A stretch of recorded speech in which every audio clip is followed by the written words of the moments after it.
Welcome back, guys, to Big Sky Podcast Network Power Rankings. Kind of like we're this far in the season, the rankings don't really matter. You guys all know who they are.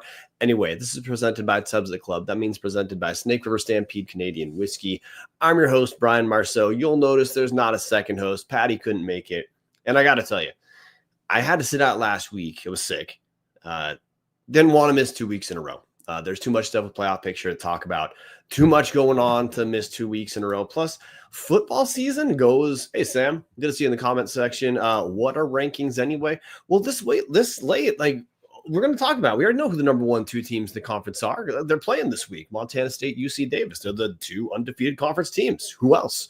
I have Cheetah View, Gritty W by the Vandals. We're going to talk about that for a second too. But hey, this late in the season, what matters is, one, hey, like teams taking developmental steps to show they're moving around. Like, hey, Idaho State, I'll talk about them for half a second here. Yeah, Idaho State, like they beat Weber. They have, I think Idaho State's pretty much clearly shown they're not in the bottom tier of the conference, not in the top. I mean, they have a ceiling of 6 wins if they win out. They're not going to win out, but still, ISU's for real in a way.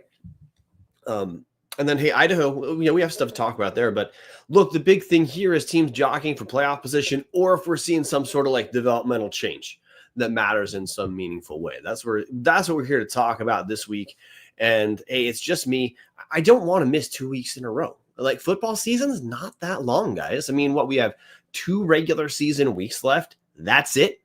Have Cheetah View. Idaho will win out to go 9-3. That's my expectation. But again, we're going to get there. We're not there quite yet.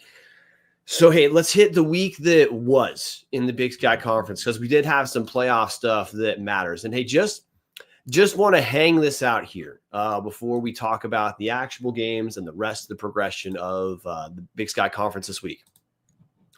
Back on October 30th, the FCS Playoff Committee released their in-season top 10 ranking. By the way, I'm leaning heavily on some of the work by Sam Herder over at herosports.com. Give Sam Herder a follow on Twitter. Check out what he does on herosports.com. So that top 10 ranking was number 1, North Dakota State, 2, Montana State, 3, South Dakota State, 4, South Dakota, 5, UC Davis, 6, Southeast Missouri, 7, Idaho, 8, Mercer, 9, Incarnate Word, 10, Montana. Yeah, Sam Herder. Yeah, you heard that, Sam Buffington. That's right, Sam Herder. So since that time, heading into this week, there hadn't really been that much to talk about in that group of 10, because the teams were largely busy winning, which is, hey, the top 10 teams in the nation, right? They win a bunch of games. What do we call that? Normal. But we do have a little bit of news that we have to talk about. So before we get there, just talk about the Big Sky week itself. So last week in Big Sky Conference play, we had a few meaningful games. Few games mean nothing. Hey, Eastern Washington beats Northern Colorado 43-15. Not going to talk about that game. It's Eastern's 3rd win, but I mean, the 3 wins on the season for Eastern, right? So it's a down year. They're going to finish underwater. A game I do want to talk about for a minute. Idaho State beats Weber State 43-35.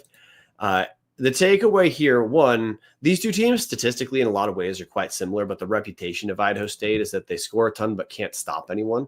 I got to say, my takeaway here was, sure, Idaho State didn't really stop Weber all that much. Weber cruised 506 yards. Not going to, again, that's Idaho State lived up to that reputation. But Weber State lived up to the Idaho State reputation. Weber State's still coasting off the Jay Hill reputation defensively. And hey, I know they're not talent free. I've said that on the show time after time after time. But Weber gave up 493 yards. And honestly, I mean, Idaho State converted 11 of 16 third downs. I think the jury's in. 3-7 Weber. They're just not good. And this is year 2 for Mickey Menzel, and their trend downward. That defensive identity is pretty much done for. No, man, Weber State's moving down towards they're just bottom half of the conference. Like Half Cheatable View says, Idaho State is much improved over the last couple of years. That was my other takeaway. Is Idaho State they're trying their best to be more balanced. Now, they're still going to rush. They're still going to pass more than they rush. Kobe Tracy goes 27-37, 348 yards, 4 touchdowns. That's a day. By the way, Richie Munoz for Idaho fans. Munoz did fine, 28-43 for 315 yards and 4 TDs. Way better than last week against NAU, throwing 2 picks his first 2 passes. But the takeaway on the Idaho State end, they're getting a little bit more balanced. Rushed 31 times against Weber. A few of those are sacks, but 31 times for 145 yards and 2 touchdowns. They're running enough to keep defenses honest. They're moving the ball enough to keep defenses honest. So, no, man, I was pretty skeptical about what Cody Hawkins is like his year 1 improvement actually meant. And jury's in. Cody Hawkins is doing some things at Idaho State. They're on an upward trajectory. Weber's on a downward. So, hey, you're playing Idaho State. Proceed with a little more caution. Next game, Montana State beats the shit out of Sacramento State, 49-7. Barely going to talk about that game. Sacramento State, it's just kind of a sad story. Montana State is beating the hell out of everyone. They're number 2-3 team, depending on the ranking you're looking at, because that's what Montana State deserves to be. They're sound. They're strong defensively and offensively. They're talented on both sides of the ball. They're aggressive on both sides of the ball. That's who they are. The Idaho game. Idaho beats Portland State 39-30. Really weird game. If you're non-Vandal, just something you got to know. Idaho dressed 1 total quarterback for the game. And it was not Jack Lane, who that's a starter for Idaho. That's QB1. Jack Lane, who broke his collarbone week 1 against Oregon, sits out for 8-9 weeks, whatever, then comes back against Eastern Washington 2 weeks ago. Idaho's on bye the week before. Yeah, well, it turns out Lane hurt his wrist against Eastern Washington, had it in a brace for a couple weeks. That was kept under wraps pretty good. So Jack Wagner, the second or third string quarterback, depending on your timeline for Idaho, he's the guy who dressed. No other quarterbacks healthy. Not a single one dressed. The number 2 quarterback listed was wide receiver Mark Hamper, who took some Wildcat snaps. But Jack Wagner had, Wagner had a solid game, 205 yards passing, threw a touchdown. The guy who stole the show was Deshaun Buchanan, Day Buchanan, a.k.a. the third string running back for Idaho, who's actually a very talented dude. People have been expecting him to kind of blow up for one reason or another. Had not. He heading into the start of the season, he was kind of hyped by the coaches. Then he had like a hand injury early and just didn't see the field and hadn't been seeing the field at all. Well, he had a coming out party against Portland State. 212 rushing yards, 2 touchdowns. And Idaho beats Portland State. They sit at 7-3. We'll talk about Idaho playoff position in a minute. NAU did what they needed to do, beat Cal Poly 31-14. Cal Poly's terrible, but NAU is going to need some help playoff wise. If they win out, they're going to have 8 wins on the season, but only 7 D1 wins. The name, as always, that I pay attention to is Ty Pennington, quarterback for NAU, 20 of 27, 184 yards through the air and a touchdown. But then Seth Cromwell on the ground, 15 rushes for 132 yards and 3 touchdowns. That was a story of NAU chewing up Cal Poly. We'll talk more NAU later because they're still a playoff position. The big playoff game here. Remember, go back to those rankings. Number 5, UC Davis. Number 10, Montana. So Davis, when they travel to Missoula, they're playing to try to bolster their resume, maybe move into that top 4 or 3, depending on how things finish out for South Dakota. Montana, they're at 10. A win here probably launches them into the top 8 discussion because Montana, the best win is Missouri State. Don't have that deep a resume. Other than that, they have the wins, so not trying to knock that. Most teams don't have 700 ranked wins or something like that. But Montana, this would have been a big win for them. But the Grizz, who had been scoring over 40 points a game, they put up 14 against Davis, go down 30-14. And there's stories from that game. Like the big story on the Montana end, other than the loss, which puts Montana at 7-3, 4-2 in conference. By the way, they still have to play the Bobcats. So that's Montana very likely. Wouldn't be shocked to see them finish out with 4 losses. You're probably not going to make it in the top 8 if you got 4 losses with Montana's resume. On top of that, here's the big story from the Montana end of this game. It's that how Castell split in quarterback reps. Logan Fife went 13-23 for 147 yards, threw 1 touchdown, 1 pick. Then Kialili Ayat goes 7 of 18 for 62 yards and a pick. Yes, Ayat can run a little bit. He rushed 7 times for 29 yards and a touchdown. But Grizz fans that I talk to are they're pissed. They're pissed that I mean, look, it's not that either quarterback lit the world on fire against Davis, but Fife had seemed to be coming into a groove, and then he got yanked for Ayat, and from that point on, neither quarterback had a rhythm the entire game. And I mean, to make matters worse, if this matters, which I think it does, I mean, hey, Bobby Houck he's a famously good coach who famously that's his quarterback is his deficiency as a coach. He's never really developed a quarterback. It's been an up and down thing. He usually needs a transfer upperclassman. This dates back to pre-transfer portal era for what he does quarterback wise. They have that in Fife. I don't know why they don't just stick with Fife. Fife's been a good quarterback this season, but Grizz fans are frustrated that we're at week 11 and there still is not one clear quarterback and one clear identity for this team to rally around. That identity based off statistics, based off a feel, should be Logan Fife. I don't see what the debate is at this point. But after the game, Logan Fife posted on social media, no words, so good call there by Logan Fife, no words. Just a gif of a guy who's shaking his head. Yeah, I know in one sense that doesn't mean anything, but we all know what that means. That was showing some frustration. Yeah, the downside is when you try to power struggle with a controlling coach like Houck. I mean, Houck's got all the power there, man. So we're gonna see if that matters. Honestly, I wouldn't be shocked if that means we see a teeny bit less Fife afterward. The rest of the Big Sky might be happy about that, but I don't want to disregard UC Davis for 1 second. Miles Hastings, 28-38, 227 yards and 3 touchdowns. Land Larson over 150 yards when you factor in rushing and receiving yards too. So got to hit the Davis end because it's not nothing. And UC Davis defensively hold Montana to 14 points. That's a big outing. Back to the quarterback thing. Logan Fife on the year he's over 1,400 yards, 11 touchdowns and 2 picks. If he had the full-time stats, you'd probably say that's around 20 touchdowns, maybe 4 to 5 picks. Sounds fine to me. A lot of teams would love to see that as their quarterback play, but to shift back to playoff point now.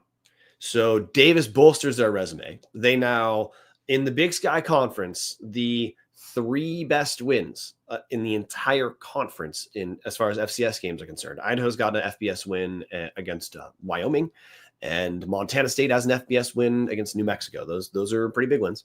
But in FCS play, the best wins easily in the conference are UC Davis's win over Idaho and now Montana, and Montana State's 38-7, 39-7 win over Idaho earlier in the season. So those are the 3 best wins in the Big Sky owned by those 2 teams.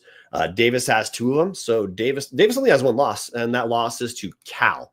So yeah, Davis's resume is pretty damn good. We'll talk about their week to come because, essentially it's a Big Sky Conference championship game when UC Davis plays Montana State. But that's the week that was. So now, hey, let's just talk about the rest of the playoff field for a second. Remember, those top 10 teams I talked about. So we know Montana, who is number 10, they picked up a loss. North Dakota State, Montana State, South Dakota State have all essentially held serve while over the last few weeks. But there's a team that I want to talk about, South Dakota. Look, South Dakota's sitting at 2 losses on the season. They did just pick they picked up a second loss a couple weeks ago against South Dakota State. But hey, everyone loses against South Dakota State. It was 2017. They kept that game close. And last week, South Dakota beat Indiana State 49-0, whatever. But South Dakota closes with North Dakota State. A loss in either of those games could be something that could shift. Plus, Davis having won over Montana, even if Davis wins out, they're going to move up for sure. But even if Davis loses and is tight with Montana State, there's still potential jockeying to be done between UC Davis and South Dakota. Honestly, if South Dakota finishes with 3 losses, which is the safest gamble right now, is that South Dakota would beat North Dakota and lose to North Dakota State. UC Davis still has a case to be made to make a jump over South Dakota because they just picked up another big win. And if they go 1-1 to close out the season with a loss to Montana State, who cares? That's right in line with the loss that South Dakota has to South Dakota State, and you'd have North Dakota State would be theoretically the 3rd loss. South Dakota's other loss came earlier in the season to Wisconsin. So like, hey, it doesn't hurt you. But if Davis finishes with one fewer loss in South Dakota State, they've got a case to make to move up. Now, Montana having lost, they're probably moving outside the top 10. The rest of that top 10 has essentially held serve, including Mercer, Incarnate Word, Idaho. But SEMO, Southeast Missouri State, number 6, they picked up kind of a shocking loss to Lindenwood this last week. So yeah, Southeast Missouri State, it's one loss. Depending on the poll that you're looking at, that loss moves them somewhere around 10 or whatever. But that's the only team that's really done much as far as hurt their resume in the top 8, not talking top 10 for a second. But if I look, Southeast Missouri State loses to a school like Lindenwood, who's like around 500, slightly above 500, and Idaho keeps winning, well, you have to assume that Idaho is going to vault Southeast Missouri State, and that Southeast Missouri State might be around that 8 to 9, but Incarnate Words has been winning out too. So don't know how far that loss is going to drop SEMO in the rankings, but Lindenwood was not a top 25 win. Not 25. That's not a top 25 loss. So right now, and hey, Half Cheatable View says Mercer's dropping in 5th. Bama's pounding them this week. So I know that's for national rankings, but for our FCS playoff committee rankings, they're number 8. I'm sure that Alabama loss is not really going to do much. The only thing I'd keep in mind is for the playoff ranking committee. Look, FCS Fans Nation is probably the best show, I think, of like walking through where teams' playoff resumes are and what things are part of their resume and all that. But to steal a little bit of analysis from what I've heard them last few years, those FBS losses, they do count against you in the fact that in a week that you lose like that, the loss for hey, to Alabama, that's not viewed in the same way that like SEMO's loss to Lindenwood is going to be viewed for sure. You can think of it as like a fractional loss, but it's most certainly not a win. And while other teams are picking up wins and you pick up a loss, it certainly doesn't help your resume. It probably doesn't hurt you that much, but that doesn't mean it's nothing. It's more the way I view it is more if you contrast it to losing to an FBS team, yeah, it hurts you way less. But if you contrast it to beating an FCS team, if you contrast to losing to an FCS team, it obviously hurts you less to lose to Alabama than Lindenwood. But if you contrast losing to Alabama to picking up an FCS win, well, you'd much rather pick up the FCS win that week. So I don't know. Like Mercer's not going to be moving up with that game, but Mercer also doesn't have like the roughest schedule to close out the year. They finish up with Furman. Furman's well under 500. Mercer sitting easily at first in the Southern Conference. So I wouldn't worry too much if I was Mercer. Win one of your last 2, I think it's pretty safe to say they'll be in the top 8, not top 5, like Portland State. So we're going to talk about the rest, a couple more teams before we hit talking about the week to come in the Big Sky Conference. But hey, grab yourself a Snake River Stampede Canadian whiskey. It's aged 8 years, has a double barrel finish, first fill bourbon, then it's finished in Oloroso sherry casks. It's a 3-grain whiskey, 80% corn, 10% rye, 10% malted barley. It's one of the best buys in the Idaho State liquor store. I always have a bottle on hand. Grab yourself a Snake River today. So some other teams to pay attention to record-wise, just because we talked about that. Mostly we're going to focus on Big Sky teams. Maybe we covered Mercer, what they have to come. Don't worry about, they're going to get killed by Alabama this week. That means nothing. Then they should walk over Furman in a couple weeks. Incarnate Word has Stephen F. Austin. And hey, Incarnate Word, they're number 9 in that ranking. They may have moved up depending on how far SEMO drops. Incarnate Word has a theoretically losable game. They play Stephen F. Austin this week. Stephen F. Austin 6-4. No question, Incarnate Word is going to be favored because they should. Incarnate Word's 2 losses on the year are South Dakota State and Southern Illinois. Southern Illinois' loss looks rough, right? That loss looks a little bit rough right now, but so Southern Illinois season torpedoed when they lost their quarterback. So that's kind of the case for Incarnate Word. I do want to say Northern Arizona is a team that a lot of teams are going to want to win out to close out this season. Looking at the rest of the top, let's say top 10, this is leaning on Sam Herder again. This is his top 10 teams rankings, not his top 10 playoff teams, but like you can understand those are pretty dang close. He has North Dakota State at number 1, Montana State at number 2, with that FBS win over New Mexico and the win over Idaho. South Dakota State, he's got at 3, Davis 4, South Dakota 5. We already covered South Dakota, how they have 2 tough-ish games to close out the season. North Dakota is looking like an easier game comparatively, but they're not a walkover. They beat Montana earlier. And number 6, he has Incarnate Word. Maybe that means Incarnate Word's vaulted, but that strength of schedule is what holds back Incarnate Word. They're at 52, based off of Massey. Mercer sitting at number 7. Idaho, he has at 8. And Idaho being at 8 here in the national polls, but being higher for playoff seeding, not shocking at all when you factor in their Massey rating overall is number 6, and their Massey strength of schedule is 5. So going 7-3 with a 6-2 FCS record with the 5th toughest Massey strength of schedule. That's one of the internal stats, let's say, that could help explain why Idaho may overperform as a seed compared to their national rankings. Close that out. He's got Villanova at number 9 and Montana at number 10. That's after that loss. So we're not going to cover every single team, but just reference point, get people caught up. Some of the teams behind Montana, like teams like Tarleton State, Central Arkansas, have picked up some losses since those rankings were posted. So weirdly, like that back end 10 is still relatively safe. So if you're a top 8 team who's not Southeast Missouri State, you've had stuff break your way because the teams who could potentially push in if you drop a game have been dropping games. And that just pushes for status quo. So now back to Big Sky.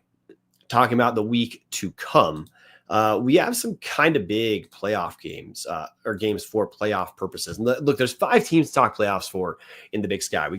We know Montana State and UC Davis are going to be making the playoffs.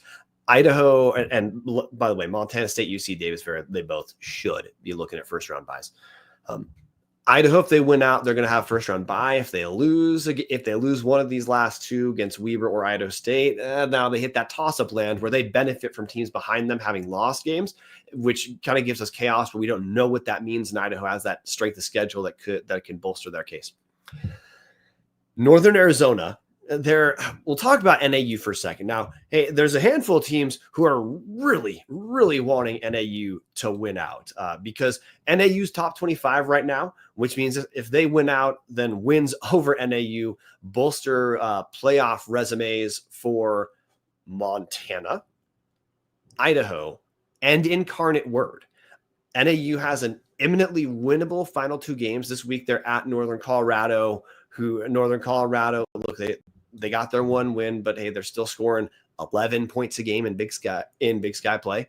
So yeah, not striking fear in the heart of anyone. And they close the season at Eastern. That's a little bit more iffy because Eastern's not terrible, but NAU is going to be favored in that game. NAU sits at number 25 in national rankings right now. Sam Herder in his top 25, in his bracketology released this week, he has Northern Arizona as the first bubble team out. If NAU can win out, they do need help from someone like Chattanooga, East Tennessee State, Abilene Christian, or Eastern Kentucky picking up another loss. But NAU has a favorable schedule and a Big Sky schedule to get in. The demerit against them is if they win out, they're going to have 7 total FCS wins because they have a win over Lincoln, which, as we talked about, it's the inverse of those FBS games where does a win against Lincoln mean nothing? No, but it means less than an FCS win. So yes, you could think of them as having like 7.5 wins or something like that, 7.25, whatever. It's more than 7, but less than 8 if they win out as far as the committee is going to be concerned. So, hey, NAU winning out helps playoff resumes for Idaho, Montana, Incarnate Word, and of course it gives them a chance because top 25 teams are good, but they do lose games. And they have 4 or 5 teams who, if they can get a couple of those teams to drop a game or 2 games, that's how NAU gets in. But NAU, they do not control their own destiny. If the playoffs begin today, they're probably just on the outside. The Lumberjacks need some help. Other games that matter for playoff purposes this week. Idaho hosts Weber State. Idaho has the good news for Idaho is the past 2 weeks. Now, granted, it's against Eastern and Portland State, 2 of the weaker defenses in the conference, But last 2 weeks, Idaho has scored 38 versus Eastern with Jack Lane, and then 39 versus Portland State without Jack Lane. So Idaho looks like they found something offensively. Jury's still not yet in defensively. In short, Idaho does not look as strong this deep into the season defensively as they did the first 3 weeks. But some of that can be health, and some of that is, hey, there's pieces coming together. Like they only gave up 9 points to Portland State in the second half. So, the team adjusted second half, got things together, and really halted Portland State significantly more so. We're going to see if the Vandals build on that or if that was really just a half. The Vandals were dominant against the run for most of the season. Hasn't 100% been that way these last couple of weeks, but also Eastern and Portland State are relatively good offensive teams, so hard to know what to make about that. Other than that, Weber State is a team that's kind of been reeling. They got their offense together against Idaho State, but defensively, Weber just isn't who they used to be. You got to forget the reputation. So Idaho's going to be favored these last 2 games. If Idaho wins out, they're going to skip the first round of the playoffs. They're going to host in the quarter. They're going to host in the round of 16. We'll see what that matters. But for Idaho purposes, you got to pay attention to that quarterback health. They just one total quarterback. That's going to be tough. That just quarterback room is thin with injuries. Their 4th-stringer, Rocco Koch, had surgery on a broken pinky. Don't know how long he's going to be out. That's just another guy who can play quarterback who's out. And Jack Lane has just had trouble staying healthy this year. It's dumb luck, but if he's banged up like this after the 2 weeks he's played, it's awful luck. It's awful timing. Vandals have to hope that wrist gets better, and it doesn't mean much. They can keep him upright against 2 softer defenses of Weber and Idaho State. Montana, they're going to host Portland State, and the intrigue with Montana, they're going to be favored, is still like Montana defensively, absolutely, they're not good. And Portland State can give teams trouble. Dante Sachre is a very good player. If he's on a different team, he's potentially first-team All-Big Sky guy. But the Grizz feel like they're reeling offensively with how Houck is not picking a quarterback. And he seems, look, when he was pressed by reporters, he just said he goes by feel. That's it. And that doesn't seem like what a team that's going to make playoff run can possibly do. It feels like, Houck's been a successful coach. He has to know this. Teams got to know who they are. And I got to say, Montana looks better with Logan Fife. The stats bear it out. I think the eye test bears it out. I don't know why they're struggling with picking who their quarterback is this late in the season, but there's 2 games left for the Grizz to figure out what they're going to do. And I say 2 weeks because at this rate, there's no reason to expect Montana's going to get to skip the first round to get that bye. They're going to be playing the next 3 weeks. If the Grizz go 1-1 these last 2 weeks. They're probably going to no matter what, but the Grizz drop these 2 and the Grizz have to win at least 1 more because they've got 3 losses. 8-4 can be fine for the playoffs. 7-5, you need some help. So expect the Grizz pick up a win here this week against Portland State, then lose to Montana State. Now, what that means for them is, again, I just think they're going to finish outside the top 8. I think that's it. I think the Montana really needed to beat UC Davis to be able to make the case to make that jump in, knowing you're probably going to lose to Montana State. Just a terrible matchup. The Montana State kills every team offensively, and the Grizz can't stop anyone defensively. So just write that off right now. I know that people talk about the rivalry thing. I live that as a Vandal with Boise State, but when the matchup's awful, the matchup's awful. And yeah, Montana State's going to beat the Grizz this year. Like, that's just how it's going to be. The game this week, pay attention to the Big Sky as like the national game of the week, is Davis and Montana State. That's at 5 p.m. this week. It's in Davis, which if it was in Montana State, I feel like that's more of an issue for Davis than it is for Montana State having to play in Sacramento area, because most people think Sacramento area temperature-wise is not particularly challenging, and I'm one of those people. But that's a matchup of, in Big Sky play, the number 1, number 2 offense, Montana State scoring 44 points a game, Davis scoring 41 points a game. But also defensively, both these teams are tough. The Montana State's given up 15 a game at best defense in the league. UC Davis has given up 20 points a game. That's the 3rd best scoring defense in the league. You want to talk about total offense, still offense, Montana State, number 1, UC Davis, number 2 total offense. Then look at the defense. Davis is number 4 total defense, but they're still, there's kind of a big gap between Montana State and everyone else. So I don't know. It's going to be pretty wild to see this. The last time Montana State was matched up against the top 10 Big Sky team, they demoralized my Idaho Vandals. Yes, backup quarterback was playing, but Montana State ran all over a good Idaho defense at that time. And having seen, I haven't seen, as a Vandal fan, I've seen Davis and I've seen Montana State. I said this earlier in the year. If I'm a Vandal, especially with Jack Lane playing, I am all over a potential playoff rematch with UC Davis because I think Idaho gave that game away. I am not all over a rematch with Montana State. I don't care if Jack Lane's playing. I think Montana State's just a national championship level team. So they're going to beat a lot of teams. So honestly, I mean, hey, Davis is playing better defensively too at this point in the year. Both the Connors brothers are pretty damn good. They make a huge difference for Davis. But if I'm picking that game, I'm picking Montana State. But Davis is tough. Tim Plow's doing a great job there in his first year. Dane Moon agrees with my take on Montana State. Dane Moon, good to see you here. But I mean, hey, and what would that mean playoff resume wise? Well, Montana State, they were number 2 already in the rankings. I don't know how they vault North Dakota State necessarily to become number 1 without North Dakota State picking up a loss. Because North Dakota State, look, they already won their big game this year, the Dakota Marker earlier. And North Dakota State's only loss is early in the season competitively to Colorado, 5-point loss to top 25 FBS Colorado. I mean, for Montana State to jump, you'd have to hope North Dakota State loses to Missouri State or South Dakota. Those are 2 tough games, but the Bison are pretty damn good, guys. They can win it tight, like their 13-9 win over South Dakota State, but they can also put up some points, like the 41-17 win early in October over North Dakota. So I don't know, but Montana State can make their case for a number 1 seed with a convincing win over Davis. Mamacita Bonita says, thoughts on BYU? They're not in the Big Sky. I don't pay that much attention, but Jay Hill's a great defensive coordinator. He's doing what he did. He's doing at BYU what we saw him do at Weber. So thoughts are, that's it. I mean, full disclosure, guys, I don't really pay attention outside of the Big. I don't care outside of the Big Sky that much. I care about enough of the rest FCS to have a clue.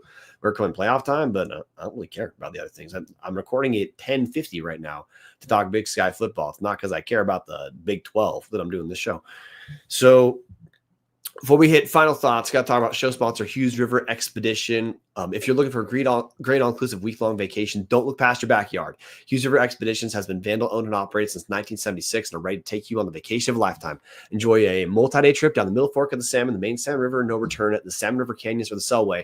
Check out special trips like the one to see the Perced meteor shower. Camp on pristine beaches or amazing whitewater, hike scenic trails, spot wildlife, soak in beautiful natural hot springs, and fish some of the most remote stretches of river in the country. You just bring your clothes, let HRE handle the rest. So call them now at 406-540-4450 or check them out at hughesriver.com. So yeah, the playoff picture is UC Davis and Montana State's playing to try to make the case for number 1, but even at number 2, that still means hosting until the national championship game. It just depends on which side of the bracket you're going to be on. I don't know. I don't really fret too much about rankings that much. If you're number 1 or number 2, like the takeaway is you're nationally good or nationally elite, and that's it. And in a material way, if you're 1 or 2, I don't think it really matters. It just means you're going to host until the national championship. That's as good a season as you can possibly have. Davis is playing for the chance to host for sure through the quarterfinals. And I think if Davis has a case anyway to be up there, depending on what happens with South Dakota. But a win for Davis would most certainly push them, I think, you have to, into top 4. Idaho is playing for depending on the chaos that happens in those rankings 1 through 5, 1 through 6. I think you have to assume Idaho, who had been at number 7, you have to assume with Southeast Missouri State losing that Idaho is sitting at number 6 now, with the 1 through 5 of NDSU, Montana State, South Dakota, and UC Davis, with all those teams having held serve since, there wouldn't be any meaningful jockeying from Idaho's perspective there. So Idaho probably sits at number 6 right now. Win out, you're probably going to stay at number 6. Then, Montana's playing for a spot and better seating. Because remember, we're going to, more teams are seeded. It's less about bids. So that's what Montana's playing for. NAU needs to win out and hope there's some chaos above them, and that's how they vault in. Hey, support the show, patreon.com/Tubs of the Club. Join the #OnlyTubs Discord. Our threads cover, they cover Idaho games for sure. They blow up for Idaho games. We have threads covering the rest of the FCS too, mainly Big Sky games. But our thread's pretty active for Grizz games and Bobcat games and Davis as well. So support the show. If you like what we do, you can also just directly message us for donations.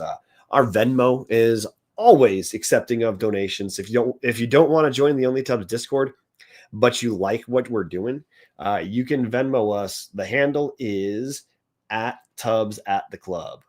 @Tubs at the Club. That's it. So hey, you want to support the show that way? That's cool. We never say no to money. Helps fill up my whiskey cabinet. Keep the lights on. My bad. Thanks for joining us, guys. I'm going to call it a night. Got 19 live listeners. Thank you all for being here. And hey, comment section. I didn't get to hit you guys quite as much. My apologies. So I'll just hit it for a second. Sam Buffington saying Sac State is not them. Yeah, that's fair to say. I already covered that the Big Sky Conference Championship is this week when Montana State and UC Davis play. Both of them sit at 6-0. The only way that is in the championship is if the winner of this game, whether it's Montana State or Davis, then loses next week. The most likely version of that would be Montana State winning this week and losing the next week to the Grizz. But I already said I don't think that's on the table. And other than those two, Idaho sits at 4-2, the Grizz sit at 4-2, and NAU sits 4-2 in conference. None of those teams are going to take over or going to vault. We're both.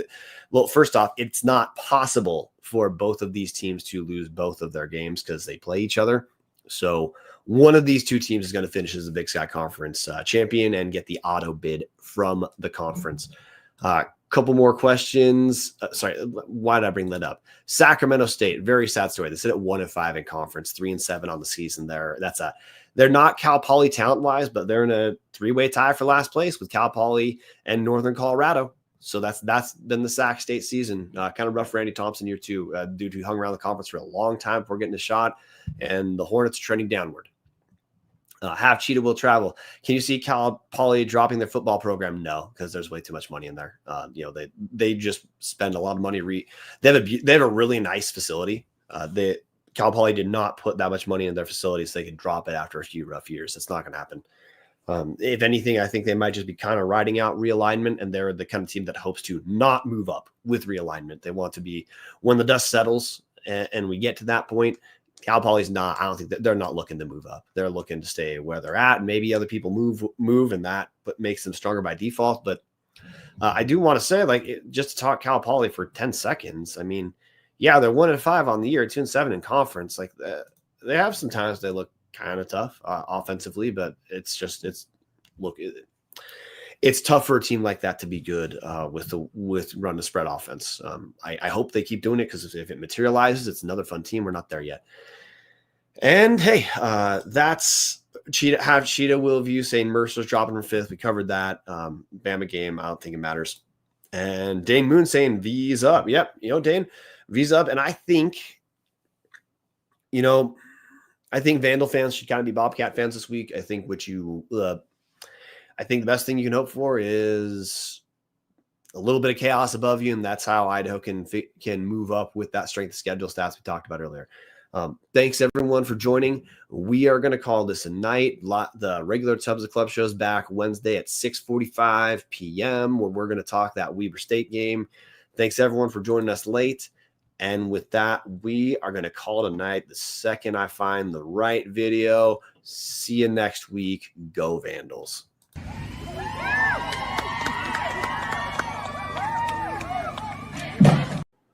Go Vandals.